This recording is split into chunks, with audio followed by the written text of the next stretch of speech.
Uma parceria que faz a diferença no campo? Sim, Sicredi. A gente está ao lado do produtor rural para fazer acontecer.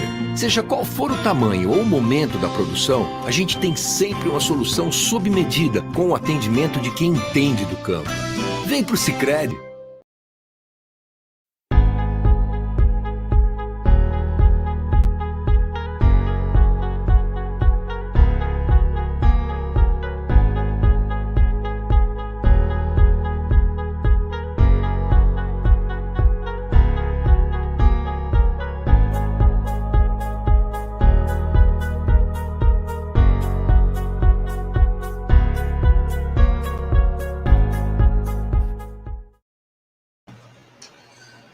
Olá, boa noite a todos, moçada. Estão me ouvindo bem aí? Satisfação recebê-los aqui. Quem aí já está acompanhando desde o início, pôde ver um pouquinho da nossa cultura do Mato Grosso do Sul, né? Fiz questão de colocar ali um pouquinho da cavalgada pantaneira, né? Tradição nossa. Estou aqui tomando meu tereré, fazendo propaganda aqui da Real H, que também é uma cultura nossa. O Mato Grosso do Sul é um estado de fronteira com o Paraguai e com a Bolívia, né? Tomamos muito tereré aqui, tá muito calor, mas com muita satisfação damos início, né, a essa série que tem como objetivo principal mostrar a força e o potencial do agro do Mato Grosso do Sul, tá? Temos desafios a serem superados, porém temos coisas boas a mostrar também, e esse é o propósito nosso aqui com todos vocês, tá? Hoje nós vamos estar falando de um assunto que é um assunto importantíssimo, né, para o agro brasileiro, né, e não é diferente aqui no nosso estado, né, mas nós vamos estar, com certeza, tocando em alguns pontos aqui, que para todos que estão aí nos acompanhando, ou que irão nos acompanhar nos próximos, né, esse conteúdo vai estar disponível no nosso canal no YouTube, vai estar disponível também em outros canais, né, por isso que nós trouxemos hoje, né, de início, né, abrindo com chave de ouro essa série, a nossa parceira Dayana, da Revolução Ambiental, que é um case aqui, né, Dayana, que é o nosso objetivo é trazer inovações, trazer iniciativas, né, e a Revolução Ambiental, ela tem demonstrado uma empresa inovadora, né, através desse trabalho que nós vamos estar comentando hoje. Então, Dayana, boa noite, tá? Eu gostaria que você desse as boas-vindas ao pessoal. Depois nós vamos estar também apresentando nossas colegas aqui. Lembrando que essa é uma realização, né, em parceria com mulheres do AgroMS, que estão aqui, a Letícia e a Karina, depois elas vão estar se apresentando. Mas eu vou dar a honra à nossa convidada, né, que é uma revolução ambiental, né, aqui no Mato Grosso do Sul, Dayana e toda a sua equipe. Seja bem-vinda. Muito obrigada, Araquém, muito obrigada pelo convite, é um prazer estar aqui com vocês. O meu nome é Dayana Medeiros, eu sou engenheira ambiental, uma das fundadoras da empresa Revolução Ambiental. Hoje a gente vai falar um pouco sobre a sustentabilidade no agro, adorei esse convite, a iniciativa de vocês, são todos de parabéns. É isso aí, quero mandar um abraço para a galera aí que está comentando, meu amigo Dimas é evidência do laço comprido, nós vamos estar fazendo um episódio só sobre o laço comprido no Mato Grosso do Sul, mandar um abraço para a Alessandra, para a Eleir, a Dani, a Thaís Felício, né, nossa amiga e parceira, o Salve, o Regis também, vai ser um dos convidados nossos aqui, toda a galera aí que está nos acompanhando, tá? Realmente esse assunto, sustentabilidade aplicada no agro, e como o nome já diz, nós vamos mostrar como se aplica. Hoje nós vamos trazer alguns insights para vocês, né, esse é o nosso propósito. Mas vou passar a bola para a Karina se apresentar e depois a Letícia. Oi, gente, boa noite, tudo bem? Queria agradecer pela presença de todos. E eu sou a Karina Queiroz, sou engenheira agrônoma, uma das criadoras do Mulheres do Agro MS, junto com a Letícia. E é um prazer para a gente estar aqui, porque a gente tem um orgulho gigantesco de ser do Mato Grosso do Sul e de ser do agronegócio. Então, sejam muito bem-vindos e vamos entender um pouquinho sobre sustentabilidade. Obrigado, Karina. Agora nós saímos de Maracaju, vamos direto para Chapadão do Sul, uma das cidades polos, né, agrícolas aqui do Mato Grosso do Sul. Então, Letícia, seja bem-vinda. Boa noite, galera, tudo bem? Eu sou a Letícia, engenheira agrônoma, e estou aqui na região do Chapadão, ajudo a Karina também na parte da Mulheres do Agro, e a gente vai falar a nossa live hoje de sustentabilidade aplicada ao agronegócio. Então, tem muitas coisas para a gente falar ainda.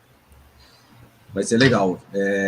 Um dos propósitos nossos aqui, tanto da Karina e da Letícia, em promover essa série, Dayana, né, e você aceitou esse convite, a gente tentar esclarecer algumas coisas que é muito complexas, né? Eu trabalho com políticas públicas para o agronegócio, e o pessoal falaram aqui, eu não entendo a legislação, eu não entendo essas coisas, mas eu preciso aprender, eu preciso fazer. Então, uma das ideias nossas é justamente isso, né? A gente trazer de uma forma aí que vocês entendam, porém, importantíssimo, né, ainda mais nos dias de hoje, a questão ambiental, a questão sustentável, sustentabilidade nas propriedades rurais é um assunto que está, né, assim, o assunto do momento, porque o produtor, para se desenvolver, precisa estar regularizado hoje, né? Mas antes de a gente começar essa conversa, eu quero agradecer ao Sicredi União MS Tocantins, oeste da Bahia, né, que acreditou nessa ideia. A Ariane, eu mandei para ela, não sei se ela está aqui, mas eu mandei o link para ela. O Sicredi acreditou nessa ideia, porque o Sicredi tem esse espírito de cooperar, de crescer, se desenvolver com sustentabilidade. Então, obrigado a todo o Sicredi União, que é MS, Tocantins e Oeste da Bahia. Nós estamos alcançando lá na Bahia. Lá. Então, quero agradecer muito. Também aos nossos parceiros, o pessoal do Espaço Agro Rural, Leandro e Leonardo, a dupla dinâmica, né, que acreditou nessa ideia, são parceiros do nosso projeto, e vamos estar também nos próximos episódios com eles aqui, conversando um pouco. Tá? E vocês, Letícia e Karina, Mulheres do Agro MS, que eu falo que as mulheres estão muito mais à frente do que nós, homens, né, estão fazendo um belo trabalho aqui no Mato Grosso do Sul. Bom, quero começar fazendo um cenáriozinho, Dayana, né, que eu aqui na minha busca ali por entender algumas coisas, mas eu queria dizer que nós estamos num momento que o produtor rural, né, está sendo bombardeado de informações, está sendo demandado de regularizar, porém ele não sabe por onde iniciar, como fazer, ele quer se regularizar, ele precisa acessar benefícios, ele precisa acessar tecnologias, né? Ele precisa acessar, por exemplo, o crédito rural, aí ele chega lá e fala assim, mas você fez o cadastro do seu poço? Aí ele fala, mas como que eu faço esse negócio? Aí o outro momento, o cara fala assim, seu cadastro ambiental rural, como tá? Aí ele fala assim, olha, deixa eu ver primeiro. Então, ou ele vai fazer a atualização do cadastro dele, que aqui no Mato Grosso do Sul está tendo, o PROACAP, aí ele se esbarra com N irregularidades que nem ele sabia que ele tinha. Esse é um cenário que nós estamos vivendo hoje, né? O próprio cadastro ambiental rural, né? Quando ele foi um avanço do ponto de vista, né, da gente saber exatamente, né, precisamente a situação das propriedades em questão de área de preservação, em questão de nascente, em questão de reserva, isso é excelente, porém, a gente sabe que houve alguns percalços aí no meio do caminho, né, que o cadastro ambiental rural, justamente, ele pegou a fotografia da propriedade e falou, você tem que resolver isso, você tem que resolver aquilo, né, e esse resolver que aí começou a criar muitas dúvidas, né, tanto nos profissionais como nos produtores. Então, é esse cenário que nós estamos vivendo hoje, que eu falo que é de regularizar ambientalmente as propriedades, né, e é isso que a gente quer trazer para vocês aqui hoje. Então, bom, diante desse cenário, né, eu quero, na verdade, a gente dar início a esse bloco de perguntas nosso aqui, né, que aí eu vou passar, na verdade, a bola para a Karina para fazer a primeira pergunta para a Daiane, para a gente começar o nosso bate-papo. Isso aí, Daiane, como o nosso tema principal hoje é a sustentabilidade aplicada, né, para as propriedades rurais, o que seria de uma forma prática essa sustentabilidade aplicada nas propriedades rurais? Muito bem, Karina. Como era quem disse, hoje é uma coisa muito nova. A parte do engenheiro agrônomo, veterinário, zootecnista, o proprietário rural, ele já tem um contato. Mas em questão do engenheiro ambiental, né? Isso entra muito na questão da sustentabilidade. Qual é o papel da engenharia ambiental, da questão da sustentabilidade no meio rural? O que é a sustentabilidade, na verdade? É você diminuir os custos e aumentar a produção. Então, toda vez que a gente diminui o custo e aumenta a produção, a gente está falando de um desenvolvimento sustentável. E isso a gente pode aplicar na área rural com maestria também. Então, por exemplo, quando você usa tecnologias que ajudam a aumentar a sua produtividade, você está falando de uma técnica de sustentabilidade. Diminuindo o uso de recursos naturais, você também está aplicando sustentabilidade na sua propriedade. Então, é mais ou menos o nosso parâmetro assim, de sustentabilidade aplicado no agronegócio. É mais ou menos aquela questão de eficiência e eficácia. Isso, né? Exatamente isso. Perfeito. Você aumenta muito a sua produção, diminuindo os custos. E isso é interesse, acredito, né? Nós acreditamos que é o interesse de qualquer proprietário. Com certeza.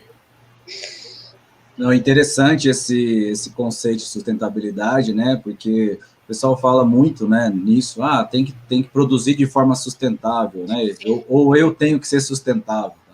Então, é esse equilíbrio aí de aproveitamento, você citou um negócio interessante, né?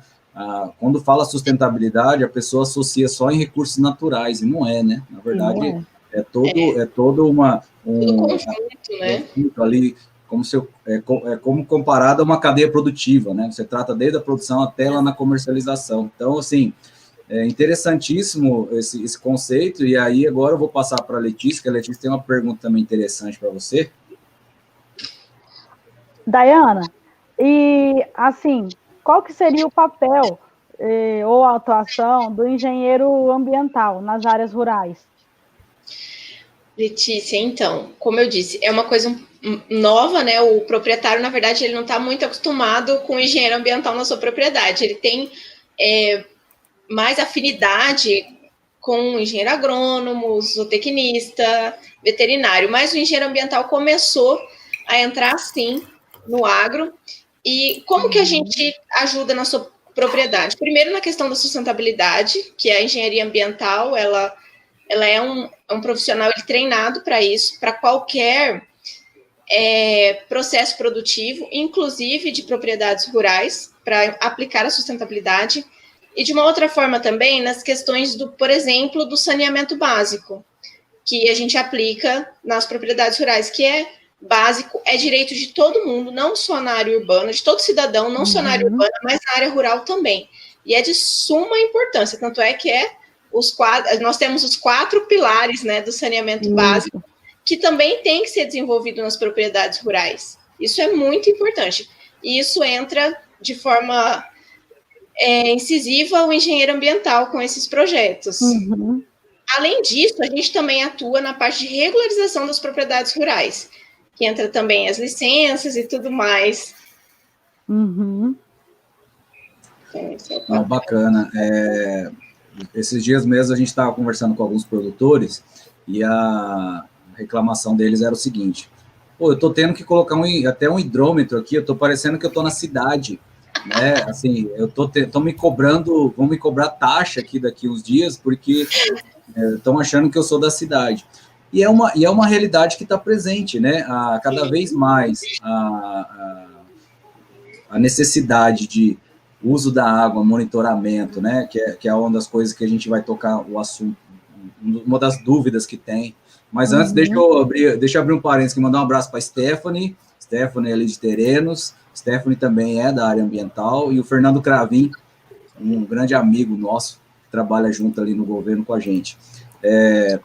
Então, assim, alguns produtores falaram: estão querendo que eu cadastre meu poço porque querem regular o uso da minha água, né? Então, assim, isso aí é uma legislação, né? Uma legislação que existe. Eu até conversei com eles, eu falei, olha, tá na hora, não é? Assim como a gente fala que você tem que profissionalizar para produzir bem, né? Nós temos que profissionalizar também. E um assunto que não é muito falado, quando você fala saneamento no campo, o cara fala assim, mas isso aí não é coisa da cidade, né? Mas não, na verdade, é uma necessidade básica, igual você falou, né? E aí é uma pergunta, na verdade, que a gente quer fazer para você, porque a gente estava falando negócio da água, né? Sim. A água é um dos pilares do saneamento, pelo que eu andei lendo e tal. Mas existem outros pilares também. Eu queria que você comentasse desses 4 pilares, né? A gente fala muito da água porque a água ela é muito utilizada no campo. A parte de irrigação está aumentando, né? O número de áreas irrigadas no Mato Grosso e a tendência é aumentar. E também para a questão da pecuária, quem é pecuarista, né? Que está intensificando. Hoje já tem tecnologias para você produzir, mas que está demandando muito o uso da água também, né? Só que existe a água e outras coisas também, né? Sim. Bom, então, quando a gente fala de saneamento básico, ele é formado por 4 pilares. Abastecimento de água, e todo mundo tem direito, não importa se você está na área urbana ou na área rural. Galera, isso é muito importante. O produtor rural, se liga nessa, é importante. Então, vamos lá. O primeiro pilar é o abastecimento de água. Normalmente, na área rural, ele é feito por captação subterrânea, que é o poço, ou superficial, que é do rio. De alguma forma, você vai pegar essa água. E, independente se é a captação subterrânea ou superficial do poço ou do rio, que a gente quer dizer, você precisa ter uma licença. E essa licença pode ser um cadastro, dependendo do volume de água que você vai usar. Normalmente, você faz um cadastro no IMASU. Ou, dependendo, como eu disse, da quantidade, ela pode ser uma outorga, que daí é quando você tem uma quantidade maior de água. E sim, ela é devidamente monitorada. Pela legislação, ela precisa ser monitorada. O segundo pilar é o tratamento de efluentes, ou seja, o esgoto. Nas propriedades rurais, isso é uma questão muito séria. Por quê? Porque no campo da propriedade rural, você precisa fazer uma fossa séptica. E nem sempre as fossas das propriedades são sépticas, e às vezes elas ainda são próximas do poço.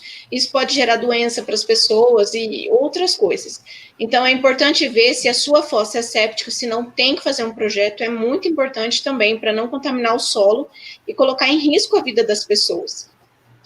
A outra questão que os produtores rurais, eu acho que já é mais visível, é mais concreto para eles, é a questão da drenagem pluvial, né? Que é a chuva, que às vezes causam erosão e tudo mais. Essa é uma outra questão também do saneamento básico, é como você faz os projetos para drenagem da sua fazenda, não levar aquela camada mais nutritiva do solo. Isso é super importante.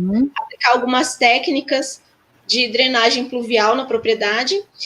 E um dos pilares que a gente vê que é um dos mais difíceis de resolver, justamente pela questão do Plano Nacional de Gerenciamento de Resíduos Sólidos, são os resíduos sólidos, que na área rural é mais complicado. O que você vai fazer com lixo, né, na sua propriedade? Vai queimar, vai enterrar, vai fazer horta, vai fazer compostagem? Essa é uma questão bem grande, assim, porque não tem coleta de lixo na área rural, não tem como, né, gente, você ter, as fazendas são distantes, para o governo é muito complicado. Então, assim, dá para fazer sim. Normalmente a gente faz a compostagem, que é dos resíduos orgânicos. Os resíduos, eles são divididos em 3 partes aqui, de forma rápida, Araquém. Os resíduos orgânicos, os recicláveis e os rejeitos. Os orgânicos é casca de fruta, alimento, tudo que tem vida. Os resíduos recicláveis são os plásticos, os vidros, papel, entre outros. E o rejeito, a gente fala, o que é o rejeito? Rejeito não tem jeito.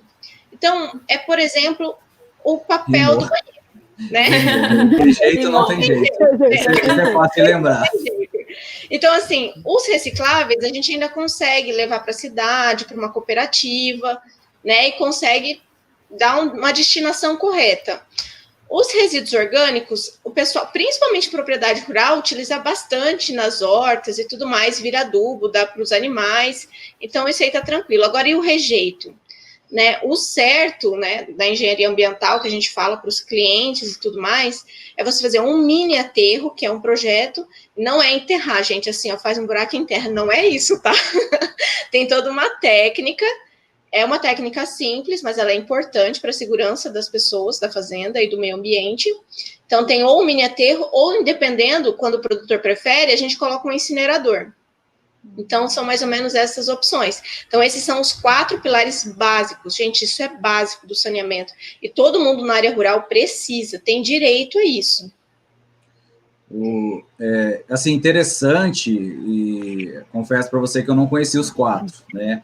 Agora, eu queria fazer um comentário, aí você, Karine e Letícia, se quiser também, pode ficar à vontade, mas eu queria fazer um comentário, uma dúvida também, Daiane, com relação ao uso da água, né? Nós vemos muitos pequenos produtores da agricultura familiar que são de áreas coletivas, que a gente chama, né? E eu vejo o desafio que quando se fala em regularizar ou fazer o cadastro dos recursos hídricos em áreas coletivas, sabe? Nós temos acompanhado alguns produtores, até porque na área coletiva o posto é de todos, né? Tipo assim, então, e aí existe a legislação estadual, né, do volume de utilização, da vazão dele, e até o número de 51 ou 50 produtores, eles são considerados como insignificantes, né? E também pelo volume do uso da água diário, né?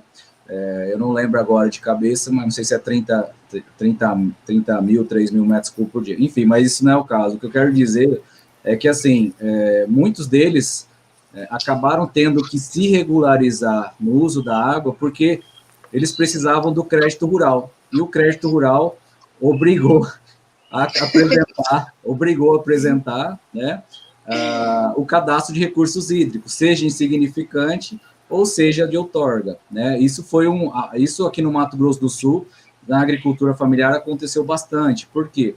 O Mato Grosso do Sul tem um volume de contratos de Pronaf, que é o crédito da agricultura familiar, muito grande. E aí, nesse plano safra, né, as normativas internas do banco estão seguindo as legislações estaduais. Então, ou seja, para você pegar um dinheiro no banco hoje para crédito rural, você tem que ter o cadastro de recursos hídricos. Sim. E aí, outro agravante que teve, né, isso foi um. O outro agravante que teve é que em poços que não é mais insignificante, que passa do volume, né, mínimo lá, você precisa de um profissional que é o geólogo. Essa que é a minha dúvida, eu queria saber se é isso mesmo, porque parece que no estado tem muitos. Então, os produtores começaram a trazer para nós essas situações, né, mas é uma situação que está aí, né, algo que tem que ser feito, porém, ainda não está muito bem explicado, né? Os produtores, eles ficam meio perdidos nesse sentido, e aí a gente orienta, né? A gente orienta da forma conforme está na legislação, né? Sim, essa questão, quando é uma área coletiva, é bem complicada mesmo. Ela é bem complicada, tem algumas coisas diferenciadas, né? Porque o uso, ele acaba sendo maior. Então, toda vez que você tem um uso significante, que a gente fala, né? Tem muito mais cuidado, tem muito mais detalhes, os profissionais, e para liberar, você tem que pensar que tem muita gente dependendo daquela água, né? Da qualidade daquela água e tudo mais. Então, realmente, é mais moroso o processo, os fiscais têm um cuidado muito maior para analisar, para liberar as licenças, isso é verdade. A outra questão é do uso significante e insignificante, né? Quando você tem um uso insignificante, você consegue fazer um cadastro no IMASU, e você não precisa de um profissional, né? Normalmente a gente orienta para ter um profissional, porque algumas perguntas são técnicas, mas não há necessidade de uma anotação de responsabilidade técnica, ou seja, um profissional da área para liberar uma ART. Mas, quando o uso é significante, aí entra um processo de outorga, você precisa, sim, de um geólogo, O poço tem que ser feito pelo geólogo, né? Não, ele tem que ser licenciado de forma correta para que não haja contaminação do solo e não coloque em risco a saúde das pessoas. Então, realmente. E essa questão que você falou das licenças é muito engraçada. A gente estava até conversando isso outro dia. A pessoa, ela tá lá com a propriedade dela, ela decide fazer qualquer coisa, aí ela vai no órgão, alguma coisa assim. Gente, ela recebe um checklist de coisa que ela precisa ter na propriedade que nem ela sabia. É assustador. É muita coisa, isso é verdade. A gente percebe que quando o produtor ele só fica sabendo do que ele tem que fazer quando ele está buscando um benefício, né, ou uma solução que, no caso, a gente citou do crédito rural, que é muito acessada, né, os produtores financiam muito a questão das atividades, né, e tanto é que o cadastro ambiental rural foi também algo impulsionado. Eu percebi isso por causa do crédito rural. Eu percebia que uma grande parte dos produtores, quando chegava lá, falou, mas você tem que fazer o cadastro ambiental rural. E aí vai indo, né? Uma coisa vai ligando, vai amarrando na outra, né? E o nosso colega Fernando Cravinho ali, colocou uma observação, principalmente quando envolve agricultores do crédito fundiário, né? O crédito fundiário é um programa de financiamento que um grupo de produtores, né, também financiam a terra e também usam poços coletivos, né? Então, o desafio justamente esse quando se trata de coletividade, que realmente encarece a atividade do produtor, mas é necessário. O que nós queremos trazer aqui, né, que nós não podemos fugir disso. Então, a questão do uso da água, para quem é insignificante, né, Dayana, é algo muito simples de fazer. Né? Ele precisa, o cadastro é muito simples no sentido comparado ao outro, tá? Sim, com certeza. E ele precisa só cercar o poço dele ali para não ter animais ali próximo, então fazer um cercadinho e tal, ele já se regulariza. E a vantagem dele ser regularizado, Daiane e Karine e Letícia, abre portas para muitas outras coisas. Então, assim, se regularizar, né, eu falei com alguns produtores, eu falei, olha, não está difícil de você se regularizar, é que você não está sabendo como, mas nós vamos orientar vocês, né? Então, essa observação que eu queria deixar, porém nós estamos falando de um processo, né? Mas, assim, vai ter outros vários, né? Vou passar aqui, então, para as meninas, se quiser fazer um comentário, a Karina vai fazer a próxima pergunta, mas se quiserem comentar algo nesse sentido, dos pilares aí do saneamento, tá? Por aqui, minha internet tá que nem o rejeito, que ela falou, não tem jeito. Cara, aqui em Maracaju já foi, olha, tá difícil. Mas, enfim, Dayana, desculpa.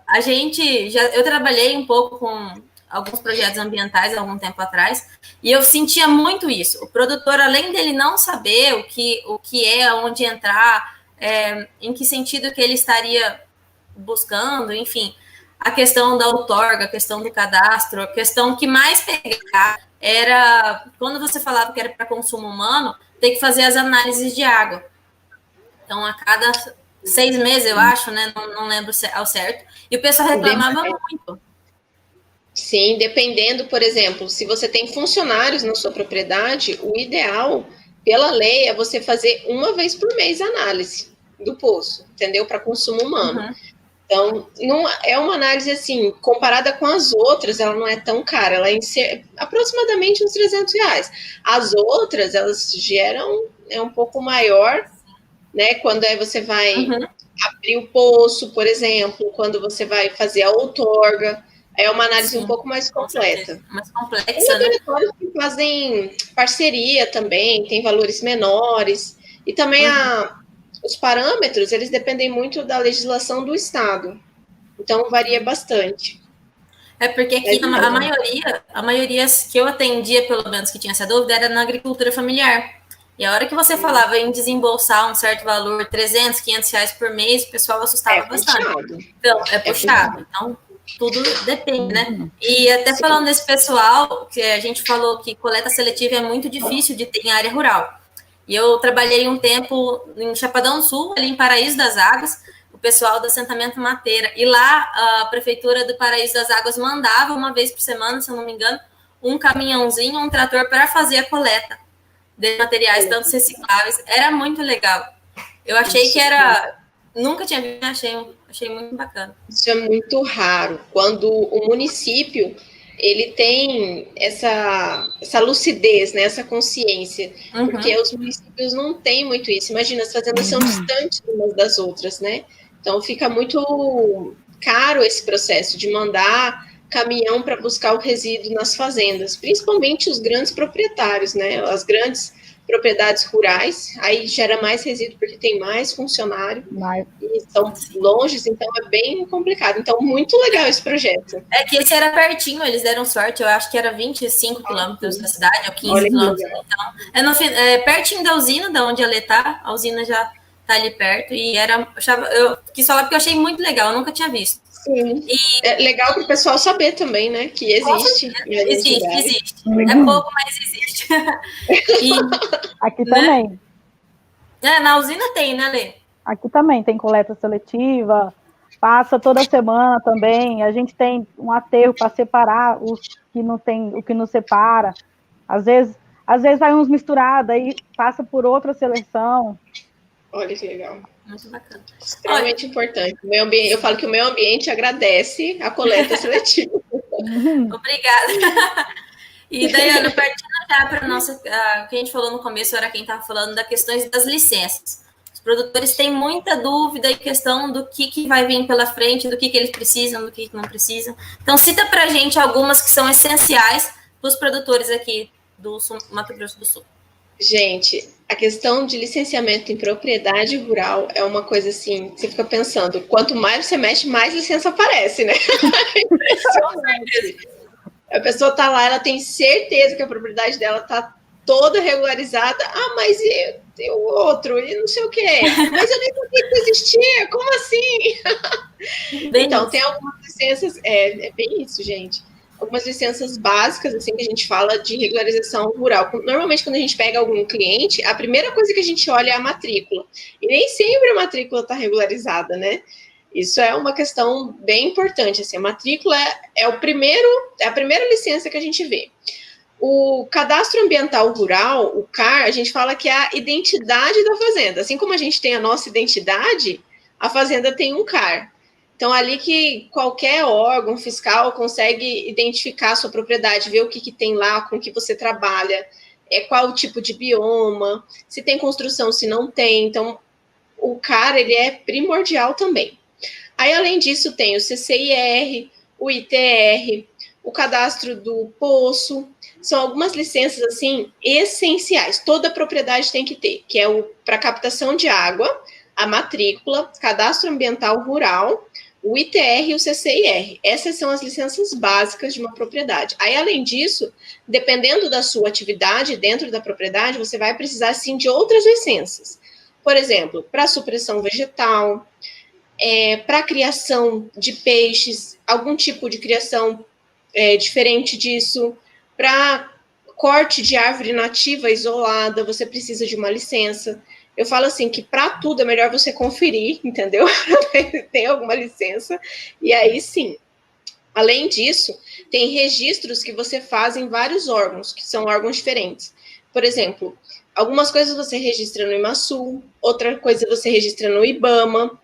Então, além das diversas licenças, ainda tem órgãos diferentes que você precisa regularizar a sua propriedade. Então, assim, por isso que a gente sempre indica um assessor ou consultor da área ambiental, que a pessoa vai olhar a sua propriedade e vai direcionar você. Ele tem essa função de mostrar para você o que você precisa na sua propriedade. Mas é bem complexo mesmo, assim, a quantidade de licenças que hoje tem que o Brasil exige, né?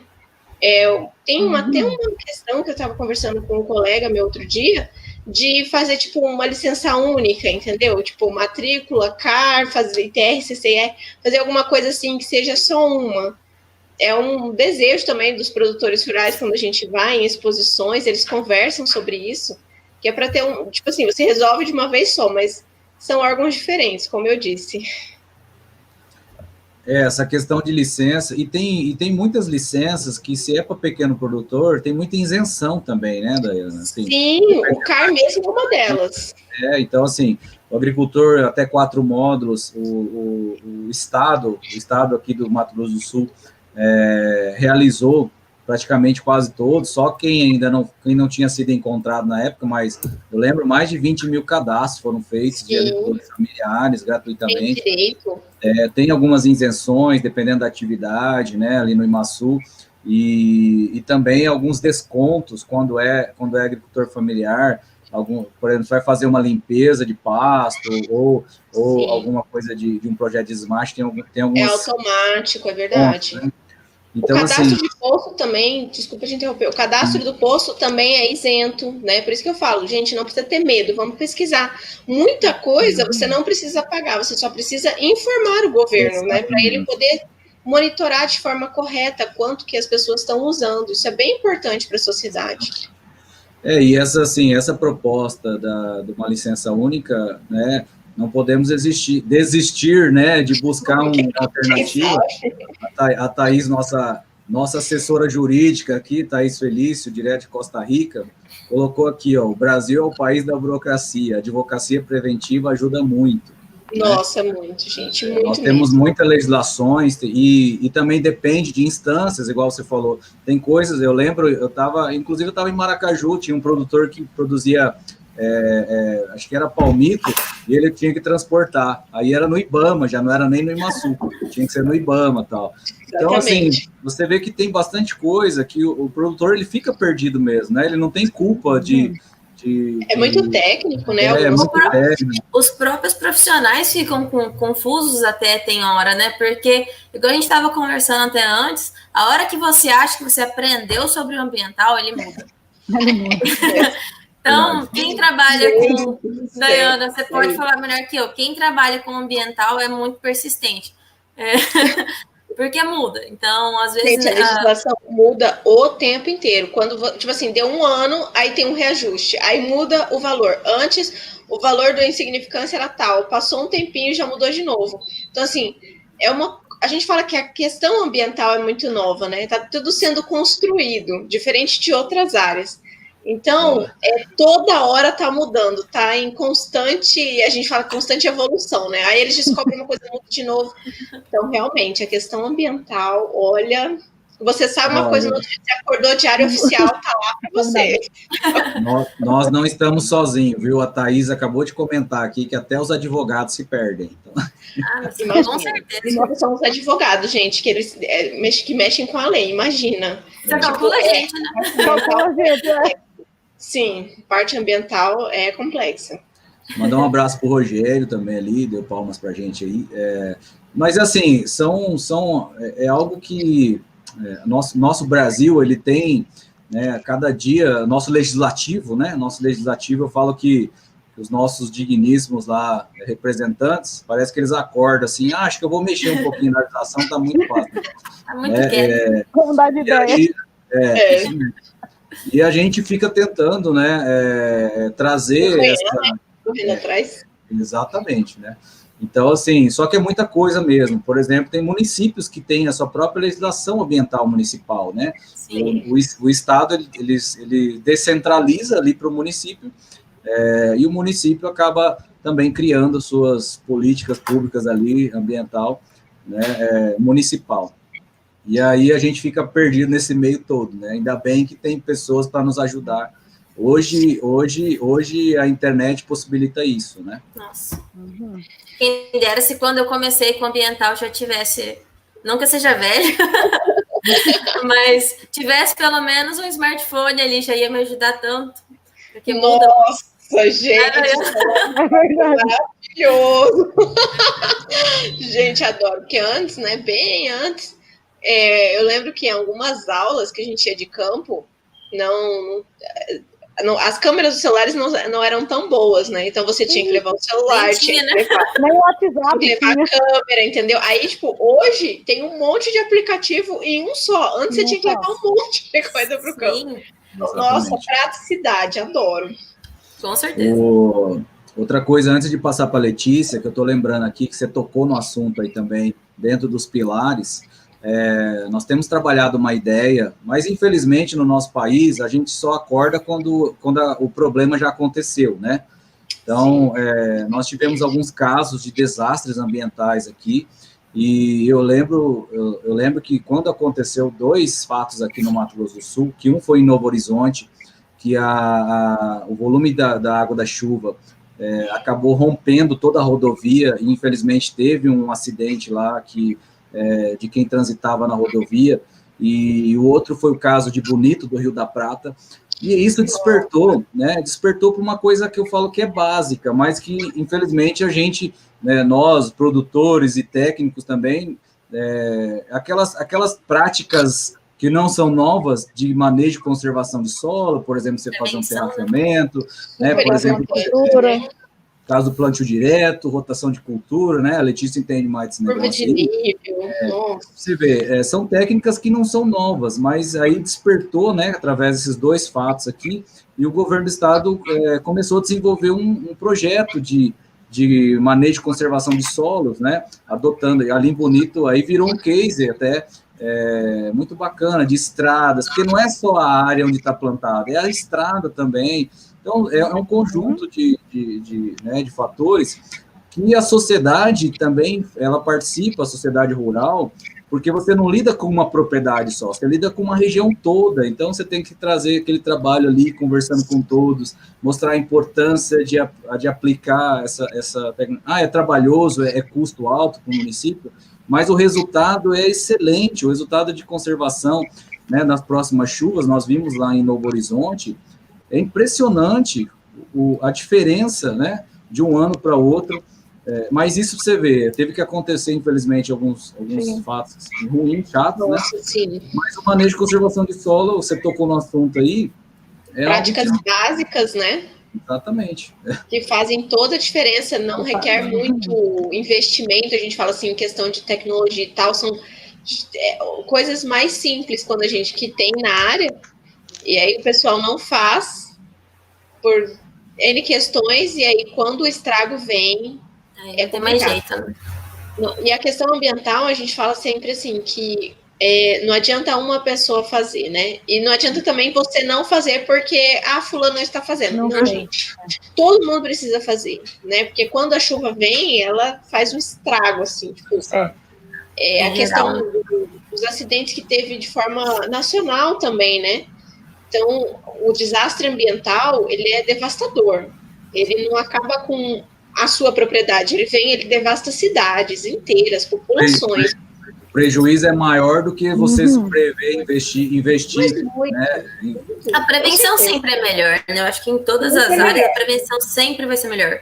Então... Por isso que eu acho legal a gente conscientizar as pessoas, entendeu? Essas informações de como o saneamento básico é importante na propriedade rural, porque às vezes as pessoas falam, mas isso é para a cidade. Não, gente, isso é para todo mundo. Toda a sociedade, né? Tem direito a isso, isso é importante. Imagina, se às vezes a sua propriedade é destruída, ou então você perde grande parte do seu investimento por causa de drenagem pluvial, isso não é legal, né? Eu estou vendo aqui o comentário da Cláudia Bach, mandar um abraço para a Cíntia também, para o Luiz Guilherme. Conservação precisa ser tratada por bacia hidrográfica. Realmente, o trabalho que foi feito, inclusive, lá em Bonito e em Novo Horizonte, é um projeto de microbacias, né? É um projeto que foi um piloto, e aí desse projeto surgiu novas iniciativas. E o legal, igual eu estava falando hoje das queimadas, né, dos incêndios, melhor dizendo, é um problema de todos. Então, assim, a questão do fato que aconteceu lá, tanto é que uma das iniciativas de um projeto de uma microbacia teve um apoio muito forte das usinas de álcool e açúcar lá. Por quê? Porque justamente compreendia a região onde eles estavam, né? Então, houve uma força-tarefa do poder público, dos produtores e da iniciativa privada, e olha, ficou um belo de um trabalho, viu? Nossa, que legal. Olha a importância disso, precisamos, gente. Né? Com certeza. Vou passar para a Letícia agora, mandar um abraço para a Taína Penazo, Cíntia Baur. Abração. Cíntia, um beijo. Saudade. Ai, que legal, muito bom. Eu só quero que vocês façam perguntas, pessoal. Faz uma pergunta aí Isso também. aí, pessoal. Faz Aproveita. pergunta também. Aproveita Vamos que a Daiana... movimentar esse negócio aí. Vamos Pode fazer fazer revolução. perguntas complexas. Vamos fazer a revolução aí no agro. Revolução ambiental. Como eu já disse. Pessoal, Daiana, pode falar, Letícia. pode falar. Não, é o seguinte, porque como vocês puderam ver, minha internet está uma beleza, a questão que a gente estava falando desde as licenças, de tudo, eu vi o pessoal comentando ali sobre agricultura familiar, e vocês trabalham com todas as propriedades, independente de todas as frentes. É o mesmo objetivo, o mesmo projeto, e tem muita gente que pergunta, né? Sim, a gente trabalha, sim, com todas as propriedades. Na questão, o legal, como a Araquentinha disse, é que a agricultura familiar, ela tem várias isenções. Então, isso é bem interessante também. Outra questão, justamente, é do esgotamento sanitário na área rural, na questão da agricultura familiar, que são áreas bem menores e próximas. Então, às vezes, a sua fossa atrapalha a do seu vizinho, entendeu? A água do seu vizinho. Então, assim, isso é legal, você estar muito interligado, saber... o governo também monitorar de alguma forma para que não tenhamos problema, né, nessa questão, mas o legal mesmo da agricultura familiar é que o pessoal às vezes acha que é muito caro algumas coisas, e às vezes tem coisas que você nem precisa pagar, né, então isso é bem interessante. E sim, nós trabalhamos com agricultura familiar, todos os tipos de propriedade. O importante é o cliente feliz, eu sempre falo isso para os meus clientes. Tá certinho.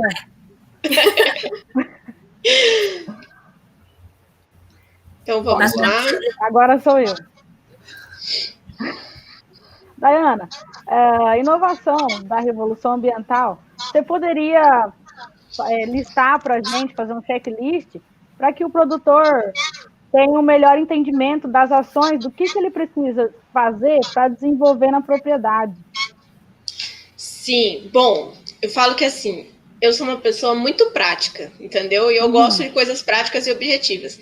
Então, quando a gente pega uma propriedade, a primeira coisa que a gente faz é verificar as licenças dessa pessoa, dessa propriedade, para ver se está tudo ok, a gente já começa a regularização.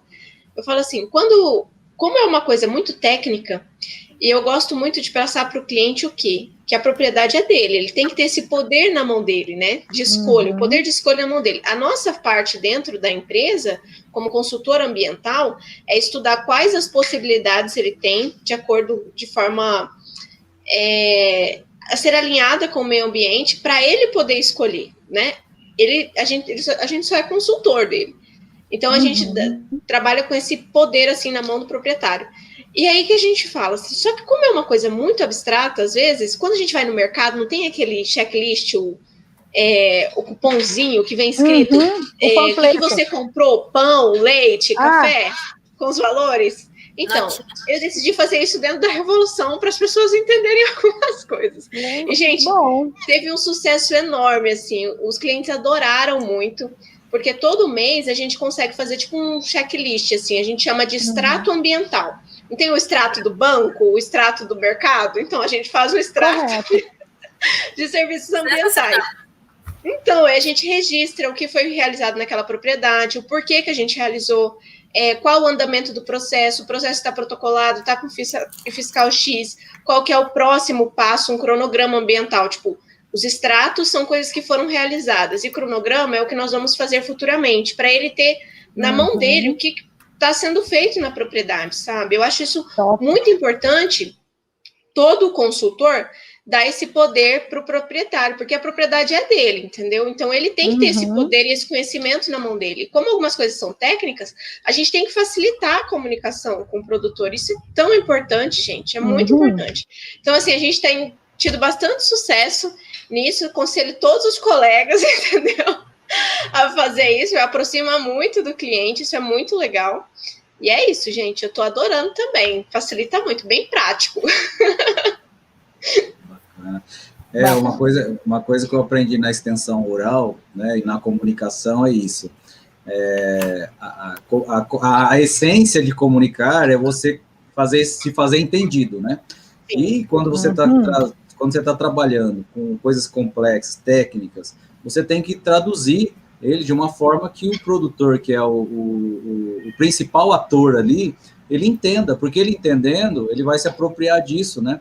E como você falou, eu falo para alguns produtores que a gente atende, eu falo assim, não sofra antes do tempo, tá? Não vai sofrer antes do tempo. Então, assim, você está ouvindo falar de tanta coisa, mas olha, calma, sua propriedade às vezes está mais fácil do que você imagina, né? Sim.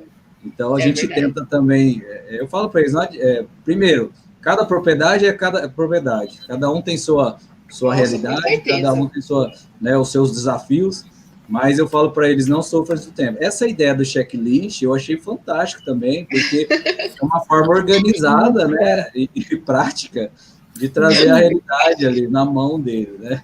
E sem fácil de entender. E sem falar que em cada região tem uma legislação, né? Como a gente falou da burocracia aí. Por exemplo, eu senti muita diferença entre Maracaju e Costa Rica, por causa das bacias, né? Sim, das e aí preservação. A Secretaria Municipal Ambiental é diferente uma da outra e tem essa questão também. Nossa. Verdade. No próprio estado, né? Tem cidades que têm Secretaria de Meio Ambiente, outras não têm, é só o Imaçu. Então, assim, dentro do próprio estado já tem essa diferença. Divergência. Exatamente. Vou mandar um abraço para o Sávio Torres aí, também para o nosso amigo Neto, acabou de entrar. E ele chegou na hora, porque o Neto queria saber sobre o PSA, né? Então, calma, aguenta aí.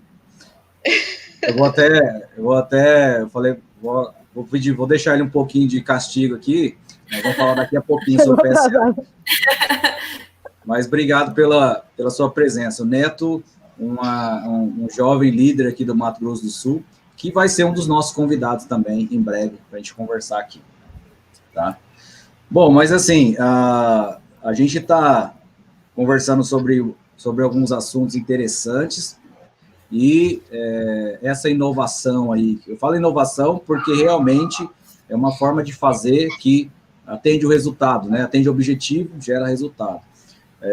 E uma das coisas que está surgindo como inovação é o PSA. Eu não gosto muito de falar em siglas, né? Igual eu já compartilhei com vocês. Esse negócio de siglas, para mim, é para dicionário, né?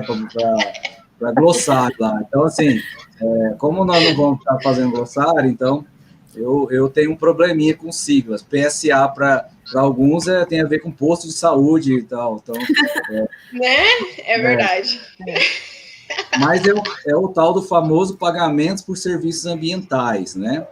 E aí, Daiane, eu queria provocar uma conversa aqui, é o seguinte, porque quando sai uma novidade, assim, né, eles colocam em evidência, agora eu vou poder ganhar se eu preservar, né? Agora eu vou ganhar dinheiro preservando florestas, não sei o quê. A gente sabe que não é bem assim, né? A gente sabe que... tem que explicar bem para as pessoas como funciona, né? Para elas terem entendimento. Estava se falando muito, né, agora, nesses dias atuais, fala-se muito em crédito de carbono, fala em compensação, né? Eu posso, então quer dizer que se eu tenho uma reserva, eu posso vender para o cara lá do outro lugar. Então, hoje está muito essa conversa, né? E aí veio o pagamento de serviços ambientais para ajudar mais ainda, né? Só que, assim, a gente precisa saber o que é isso, quem que faz parte, como fazer parte, né? A gente, assim, eu gostaria que você esclarecesse para nós, porque a gente tem muita dúvida nisso também. Nossa, com certeza. O pagamento por serviços ambientais é uma coisa, assim, que os produtores eles têm um pouco de receio, né? Eles estão, assim, olhando, assim, ó, estão vendo o que é isso, né? Mas, assim, interessa muito, muito mesmo. O governo, devido à demanda exterior, né, teve a necessidade de trabalhar a questão da preservação do meio ambiente. Então, por exemplo, você vai cortar o cabelo, você paga por isso, certo? É um serviço que você paga. Então, por que não? As pessoas entenderam assim, a qualidade do ar e a qualidade da água, tem alguém que presta esse serviço para a gente ter uma boa qualidade da água. Então, se a gente paga o corte de cabelo, a gente também deve pagar quem faz com que a nossa água tenha boa qualidade, ou que o nosso ar tenha uma boa qualidade, ou que diminua a questão das enchentes, dos problemas na questão de chuvas. Aí começou a sentir a necessidade de pagar essas pessoas, né? De pagar por esse serviço que é feito, antes não era pago, porque é uma coisa da natureza. Só que, imagina, se você desmata tudo, se você acaba com a natureza, o estrago que não vai fazer, a gente não sobreviveria, né? Se a gente derrubasse toda a questão da vegetação do planeta Terra. Então, viu-se a necessidade de pagar por esse serviço. E aí tem a questão, como fazer isso, né? Como que você vai calcular um valor, por exemplo, para polinização, ou então para a quantidade de água que infiltra no seu solo. Então, foi feito muitos estudos, e a questão do pagamento por serviços ambientais é justamente isso. O crédito de carbono, ele é um dos serviços ambientais, mas a gente tem uma lista imensa, que é a questão de prevenção de erosão, né, que você tem, a questão de polinização, permeabilidade do solo. Então, tem muitos serviços oferecidos pelo meio ambiente que você pode receber por isso. O que mais? Bom, que era quem estava falando agora. Conservação do solo. Isso, gente, olha a importância da conservação do solo. Tipo, olha o estrago que isso não faz, sabe? Então, isso é muito, muito sério. Então, as pessoas estão recebendo por isso. Ah, tá, lembrei. Não é qualquer área que você pode receber pelos pagamentos de serviços ambientais. Ah, mas eu tenho aqui prevenção, barragem, questão da erosão e tudo mais na minha propriedade. Posso receber por isso? Onde que eu vendo isso? Como que eu recebo esse dinheiro? De onde que vem esse dinheiro? Então, vamos lá. Primeiro, não é bem assim.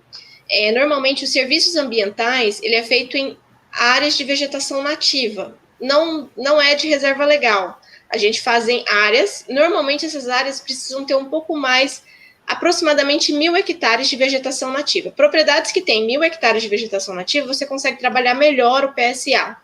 Menores também dá, mas às vezes, quando você compara com outros tipos de cultura, às vezes o valor não dá. E algumas coisas são compradas acima de 1.000 hectares.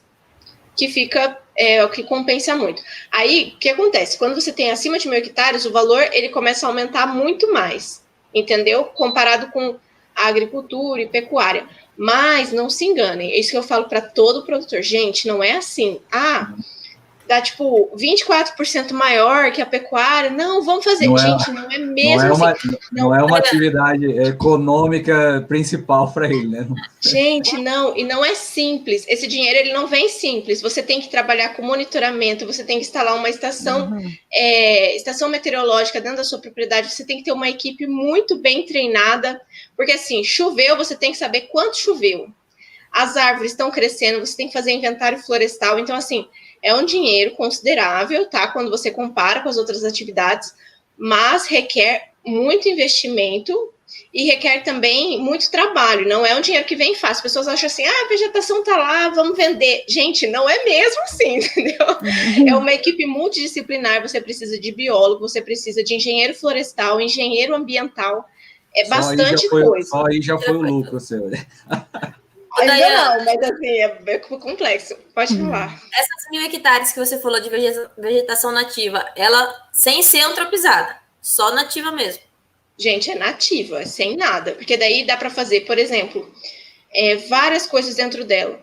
Que a gente fala, tem o crédito de carbono e o crédito de floresta, né? Que o crédito de floresta, você vende os serviços ambientais. Hoje, depois que aconteceu com a pandemia, tudo mais, não estão mais vendendo na bolsa, né? Tá mais complicado. Então, o pessoal está vendendo crédito de carbono. Mas o crédito de floresta, como que ele funcionava, e a gente acredita que ele vai funcionar futuramente. Você tem todos os serviços na área fechada, ela não pode ser antropizada. É como se fosse uma reserva legal, entendeu?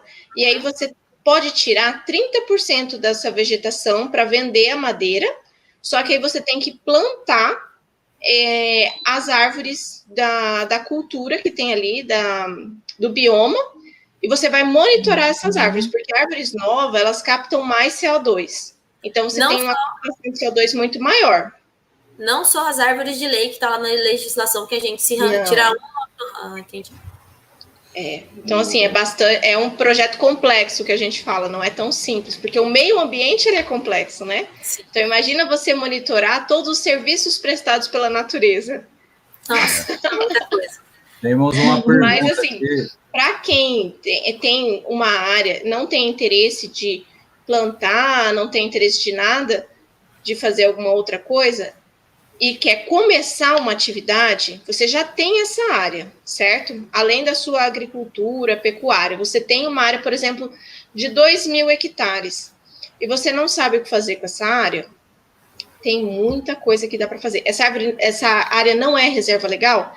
Dá para a gente trabalhar bastante coisa para você, sim, ter um beneficiamento, e normalmente esse valor é vendido por compensação para indústrias ou até para bancos exteriores que compram, e é vendido na Bolsa de Valores também. Para quem tem dúvida, quem que vai me dar esse dinheiro? Exatamente, eu estava pensando isso. Quem vai me dar esse dinheiro? É a empresa que precisa fazer uma compensação ambiental, é um banco exterior que compra para vender futuramente na Bolsa, ou você pode mesmo, depois que tudo legalizado, conseguir colocar isso na Bolsa de Valores e vender isso. Então, é assim que você capitaliza esse processo. Então, eu indico muito para quem tem essa área e não sabe o que fazer com ela. Agora, quem eu tenho uma pergunta, antes de você fazer do Neto, rapidão, que é o que meu pai me faz há 5 anos. A questão da reserva legal poder ser usada para fins econômicos. É possível? Tem coisa que dá para fazer na reserva legal. Olha que legal, aí, gente. Olha para supra-sumo. E a gente tem um grande exemplo no Brasil, que eu acredito que já vai começar aqui no estado também. Por exemplo, a reserva legal, você não pode derrubar as árvores, não pode construir dentro da reserva legal, certo? Certo. Mas você pode plantar dentro da reserva legal, contanto que você não possa tirar as árvores. Então, o que o pessoal faz? Eles plantam árvores frutíferas. Ou seja, no norte do país e no nordeste, eles plantam cacau. E aí eles colhem e fornecem para Cacau Show, entendeu? Então, eles usam a reserva legal para plantar cacau e colher o fruto. Então, uma das coisas que a gente indica para a reserva legal dos clientes, assim, mas eu quero aumentar a sustentabilidade, você pode plantar árvores frutíferas. Plantação de laranja, por exemplo, dá para fazer, não vai ser, claro, uma produção de laranja como você teria, né? De outra forma, mas assim, você consegue fazer uma coisa com a sua reserva legal para ela não ficar lá e ter uma rentabilidade também. Pode fazer uma agrofloresta, né? Isso, com certeza. Muito legal. Tá respondida aí, ó, viu? Que bacana. O Neto, antes, eu vou colocar aqui uma pergunta do Neto, mas antes ele fez uma observação. Vale lembrar que menos de 40 anos atrás, as áreas conservadas pagavam impostos mais altos por serem consideradas improdutivas. É justo que seja remunerada a conservação. Vou colocar na tela aqui a pergunta dele, ó.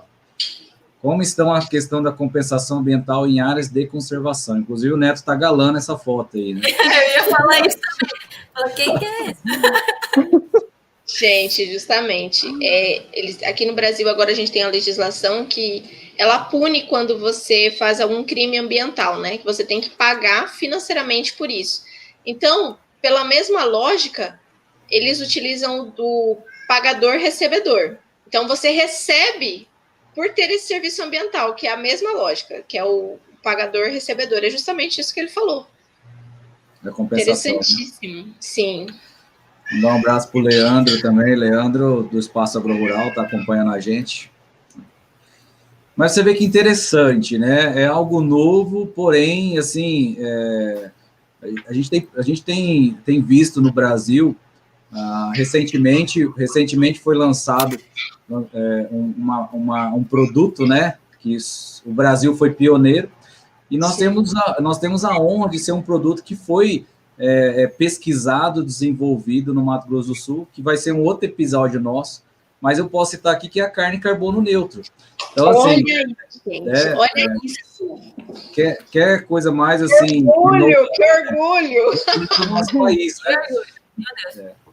O Brasil tem muita coisa bacana, em Mato Grosso do Sul, Campo Grande, para quem não sabe, o centro de pesquisa, né, da Embrapa Gado de Corte, ela é referência nesse trabalho de sustentabilidade na pecuária. Então, assim, nós temos cases de sucesso aqui no estado devido a esse empenho, essa dedicação da pesquisa agropecuária, no caso da Embrapa. Inclusive, quando você falou de fossa séptica, a Embrapa tem um trabalho de fossa séptica, tem um modelo adaptado a pequenas propriedades, muito legal também. Então, assim, nós temos uma oferta de tecnologias muito grande no nosso Brasil, isso é um orgulho para a gente, e no nosso estado também, né? A carne carbono neutro é uma vitrine mundial agora, e eu sempre brinco com a pesquisadora, a doutora Fabiana, eu falo, a essência da carne carbono neutro está aqui em Mato Grosso do Sul, porque... Olha aí, que orgulho. Então, assim, nós temos muito orgulho mesmo de... Por isso que a ideia... Sustentável. A ideia da nossa série é mostrar isso. O Mato Grosso do Sul, ele tem casos, iniciativas que tem que alcançar os outros lugares, outros estados, e também, né? E também a gente aprende muito com os nossos colegas também que são de outras regiões, né? Então, isso é muito bacana. Então, tá respondido aí, Neto? Bom, gente, assim, eu estou gostando demais dessa conversa. Eu acho que o propósito desse primeiro episódio aqui, nós conseguimos passar uma mensagem justamente prática, objetiva, né? Também não fiquem assustados, eu sempre falo, pessoal, não fiquem assustados, porque legislação tem bastante mesmo, mas não quer dizer que você vai ter que aplicar na sua propriedade todas, né? Depende muito da sua realidade, da sua situação, mas algumas, sim, nós temos que trabalhar para se regularizar.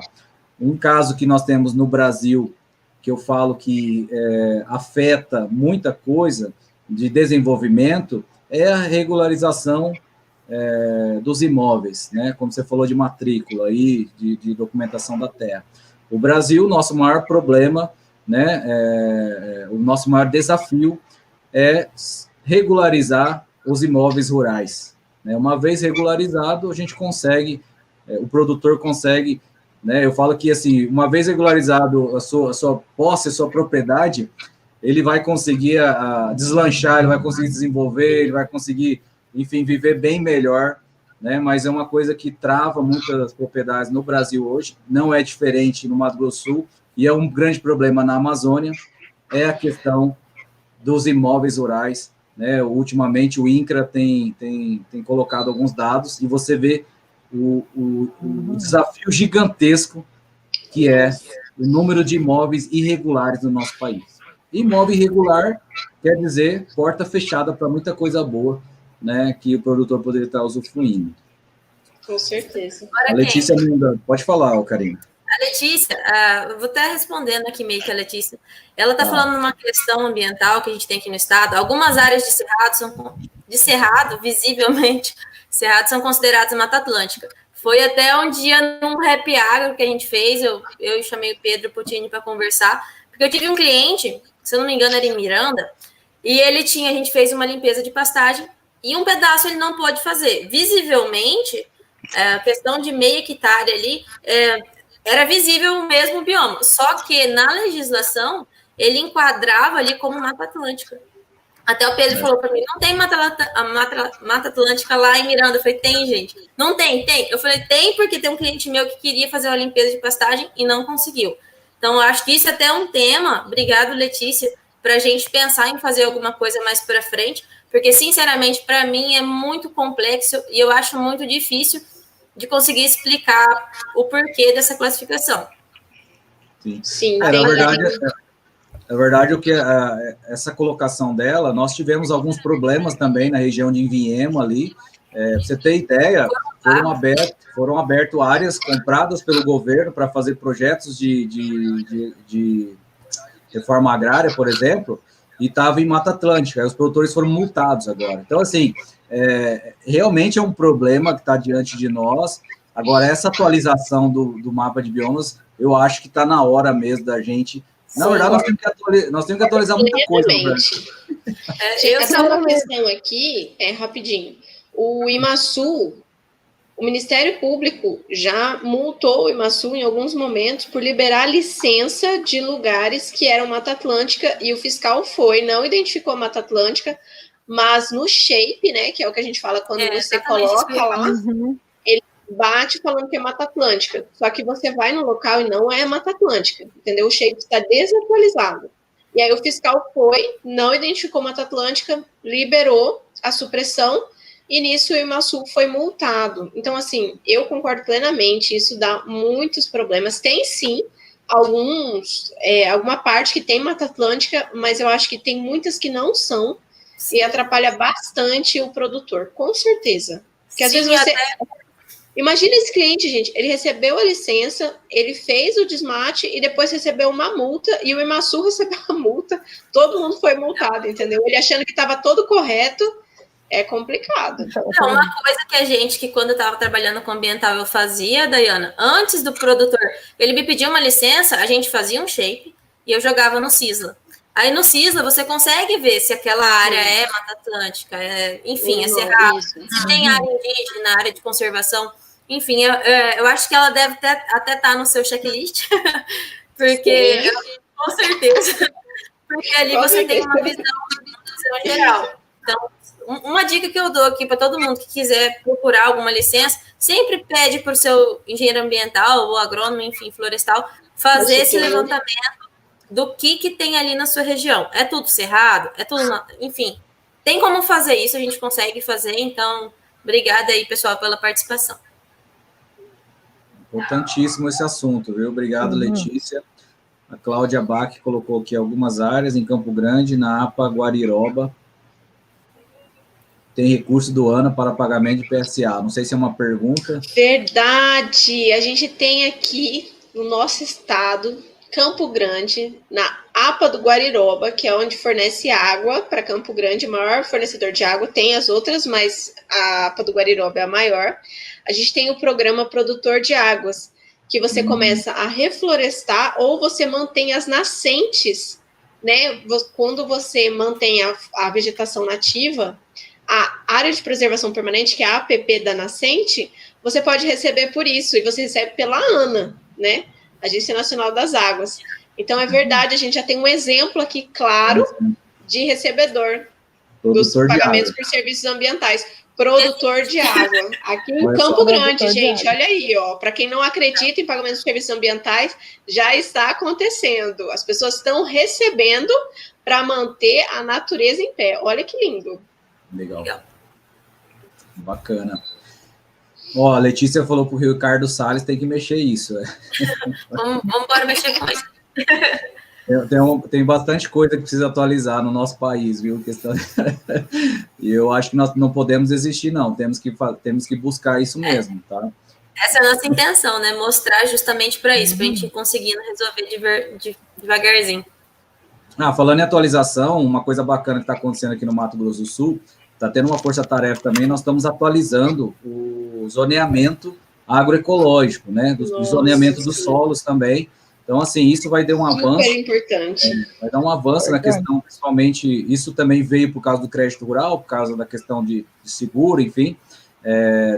Temos alguns exemplos bacanas acontecendo, junto com a Embrapa Solos e a iniciativa aqui do Mato Grosso do Sul do Estado, junto com algumas também universidades, tal, está bem bacana o trabalho para algumas culturas e também para a questão do mapeamento de solos, né, do Mato Grosso do Sul. Isso vai dar um avanço muito bom. Olha que legal. A tecnologia a nosso favor, né? A nosso favor.